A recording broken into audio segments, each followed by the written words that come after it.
दोस्तों, आज अगर मैं जिंदा हूं, आपके सामने हूं, तो सिर्फ और सिर्फ अपने ग्रोथ माइंडसेट की वजह से, लर्निंग माइंडसेट की वजह से और पॉजिटिव माइंडसेट की वजह से। मेरा खुद का अनुभव मैं आपको बता रहा हूं कि जीवन में ग्रोथ माइंडसेट का होना, लर्निंग माइंडसेट का होना कितना जरूरी है। क्योंकि जब हमारे जीवन में परेशानी आती है ना, जो कि मेरा मानना है कि हम सभी के जीवन में आती है, जिसको भी जीवन मिला है, प्रॉब्लम्स, परेशानियां आती है। बहुत ध्यान से सुनिएगा और समझिएगा। जब परेशानी आएंगी तो मेरा जो अनुभव है, मेरा खुद का जो मेरा रियल अनुभव है, बहुत मदद करने वाला है आपके जीवन में भी। आपको समझने में, आपको परेशानियों का सामना करने में मेरा जो खुद का अनुभव है बहुत मदद करने वाला है। तो ध्यान से सुनिएगा। देखो, 21 जून 2013 को मेरे साथ कुछ ऐसा हुआ जो नहीं होना चाहिए। मैं तो परमात्मा से यही प्रार्थना करता हूँ कि जो मेरे साथ प्रॉब्लम्स हुई, मेरे जीवन में जो परेशानी आई, ये किसी के जीवन में भी नहीं होनी चाहिए। क्योंकि हर कोई व्यक्ति मेरी जैसी प्रॉब्लम्स का सामना नहीं कर पाएगा और वो कहीं ना कहीं अपने जीवन को समाप्ति की ओर ले जा सकता है। क्योंकि जो मैं प्रॉब्लम्स का सामना कर रहा हूँ, ये आसान नहीं है। अभी आप जब पूरा वीडियो देखेंगे तो आपको पता चल जाएगा कि वास्तव में कितनी बड़ी प्रॉब्लम है। देखो, 21 जून 2013 से कुछ 15-20 दिन पहले मेरे जो बैक में पेन हुआ, मतलब रीढ़ की हड्डी में के पास में मेरा जो दर्द है वो हुआ। तो मैं एक न्यूरोसर्जन के पास दिखाने गया। वहाँ पे मेरी जांच हुई, जिसको MRI बोलते हैं। उस MRI में कुछ जो नर्व होती है, नसें बोल सकते हैं, रीढ़ की हड्डी के पास में कुछ जो नसें होती है, वहाँ पर कुछ कहने का ट्यूमर था। तो डॉक्टर ने बोला कि इसकी जो सर्जरी है, इसे न्यूरोस्पाइन बोलते हैं, स्पाइनल कॉर्ड बोलते हैं, वो सर्जरी होगी, वो ठीक हो जाएगा। तो मुझे आगे, जब मैंने 12th पास की थी और मुझे आगे पढ़ना था, तो मैंने सोचा कि जल्दी सर्जरी करा लेते हैं। डॉक्टर का विश्वास था कि ठीक हो जाएंगे। तो मैं जो है 20 जून 2013 को मैं हॉस्पिटल, जयपुर का एक हॉस्पिटल है जगतपुरा में, वहां मैं एडमिट हुआ और 21 जून 2013 को मेरी स्पाइनल कॉर्ड सर्जरी कर दी गई। 8 घंटे चली सर्जरी और उसके बाद जब मुझे ऑपरेशन थिएटर से बाहर निकाला गया तो मेरी आंखें तो बंद थी, क्योंकि बेहोश किया जाता है तो थोड़ी आंखें बंद थी। लेकिन मुझे थोड़ा पता चल रहा था। जब मैंने एहसास किया मेरे शरीर का, तो मेरा जो यहाँ से जो नीचे का हिस्सा है, उस शरीर ने काम करना बंद कर दिया था।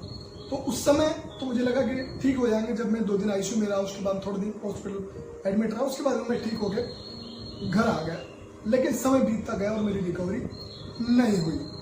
उसके साथ ही मुझे बहुत सारी प्रॉब्लम्स का सामना करना पड़ा। क्योंकि जब एक चलता फिरता व्यक्ति बेड पर आता है तो उसको कितनी दिक्कतें हो सकती है। बेड सो हो गए, पूरा जो नीचे का शरीर है उसमें बहुत सारी प्रॉब्लम्स होने लग गई, यूरिन इन्फेक्शन हो गया, बहुत सारी प्रॉब्लम्स का सामना मुझे करना पड़ा। और जब मेरी उम्र 17 साल थी, तो आप समझ सकते हैं कि कितनी बड़ी प्रॉब्लम मेरे साथ हुई होगी। मैं इससे इतने सारे दुखों को लेकर दिमाग में कहने तनाव रहता था। आप मान सकते हैं कि कहने जब इतनी बड़ी प्रॉब्लम होती है कि इंसान के साथ एक हंसता खेलता दौड़ता फिरता इंसान बेड पर आता है, तो प्रॉब्लम तो होती है। बहुत से 4-5 साल में डिप्रेशन में रहा। बहुत सारी प्रॉब्लम्स का मुझे मेंटली, फिजिकली इतनी सारी प्रॉब्लम का सामना करना पड़ा।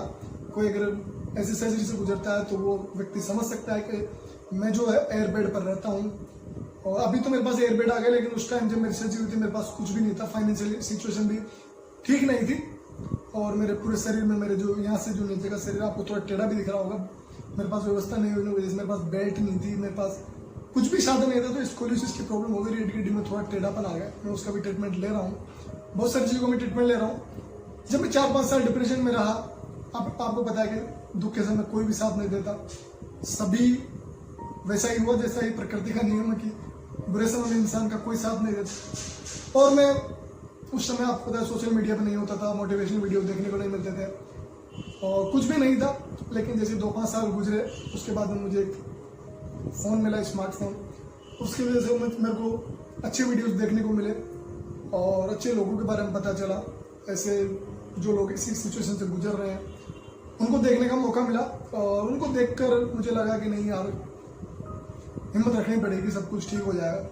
हिम्मत रखी मैंने और बहुत सारी, मैंने क्या, अच्छे लोगों की जो किताबें हैं, जैसे सेल्फ हेल्प बुक्स बोलते हैं, वो पढ़ना शुरू किया और ऐसे लोगों के साथ रहना शुरू किया। मतलब कि फिजिकली तो नहीं, लेकिन किताबों को आप बोल सकते हैं कि उनके जो जीवन का जो सार था उनको पढ़ना शुरू किया। और बहुत से लोगों का जो स्ट्रगल है वो पढ़ा, देखा, सुना, समझा और कहीं ना मुझे हिम्मत मिली। और आज कहीं ना कहीं मैं 10 साल 11 साल हो गए मुझे ऐसी सिचुएशन को संभालते हुए। मुझे चलना फिरना तो बिल्कुल नहीं आता है, यहाँ से जगह से अभी भी काम नहीं करता है। लेकिन कहीं ना कहीं कहते हैं कि mindset is everything, nothing is impossible. तो वही मेरे साथ है कि कहीं ना कहीं माइंडसेट पर मुझे भरोसा है और मैं सीखने की चाहत, मुझे आगे बढ़ने की चाहत है, वो मुझे कहीं ना कहीं स्ट्रॉन्ग बनाकर रखती है। परिवार में सपोर्ट है, परिवार अच्छा है, उस वजह से वो मेरी केयर काफ़ी अच्छे से करते हैं, वो आपको दिख ही रहा होगा। और उस वजह से मैं कहीं ना कहीं स्ट्रॉन्ग रह पा रहा हूँ, अपने आप को और अपने परिवार को आगे बढ़ने के लिए प्रेरित करता हूँ। लोगों को, जो लोग मुझसे जुड़े हैं, मेरे को जानते हैं, मेरे को समझते हैं, मेरे दुख को समझते हैं, उन लोगों को मैं प्रेरित करने की कोशिश करता हूँ। और कई लोग मुझसे इंस्पायर होते हैं कि कहीं ना कहीं ऐसी हिम्मत होनी चाहिए। आज ऐसी सिचुएशन में भी कहीं ना कहीं लोगों को प्रेरित कर रहा है। और कहते हैं ना कि शरीर, अपने सनातन धर्म, हिंदू धर्म में तो शरीर को इतना महत्व नहीं दिया गया है, आपकी चेतना को महत्व दिया गया है। और जैसे वशिष्ठ जी हुए, उनके शरीर में 8 जगह विकार थे, 8 जगह उनका शरीर मुड़ा हुआ था, लेकिन उनका जो दिमाग था, उनकी जो चेतना थी, उनकी जो बुद्धि थी, आज जब आप उनको पढ़ते हैं, गहराई से समझते हैं, तो कहीं ना कहीं जीवन में बहुत अच्छे बदलाव आपको देखने को मिलते हैं। वैज्ञानिक स्टीफन हॉकिंग हुए, उन्होंने भी शरीर को नहीं, उनके दिमाग की वजह से जाना जाता है। और बहुत सारे ऐसे संत हुए, बहुत सारे ऐसे वैज्ञानिक हुए, बहुत सारे ऐसे महान लोग हुए, जिन्होंने शरीर में बहुत सारी प्रॉब्लम्स होने के बावजूद, चाहे वो पैदा ऐसे ही हुए, चाहे पैदा होने के बाद में से प्रॉब्लम्स के कारण उन्हें सामना करना पड़ा, लेकिन अपने दिमाग की वजह, अपनी बुद्धि की वजह से जाने जाते हैं। और उनको देखकर, पढ़कर, समझकर आज मैं आपके सामने कह सकता हूँ कि माइंडसेट इज एवरीथिंग। जब आप खुद पर विश्वास करते हैं तो दुनिया आप पर विश्वास शुरू जरूर करती है। तो मैं यही कहूँगा कि कहीं ना कहीं आप मेरा सपोर्ट कीजिए। मैं जो जीवन में सीखता हूँ, अपना अनुभव है वो आपके साथ शेयर करना चाहता हूँ, लेकिन आप देखें, सुने, समझें, शेयर करें। लोगों को ज़रूरत है आगे बढ़ने की, हिम्मत रखने की, और वही मैं काफ़ी लंबे समय से कर रहा हूँ, लेकिन मुझे ज़्यादा यूट्यूब पर रीच नहीं मिल पा रही है। तो आप बस यही कहना चाहूँगा कि मुझे सपोर्ट करिए, मुझे आगे बढ़ने में मदद करिए। बस इसी के साथ आज के लिए इतना ही।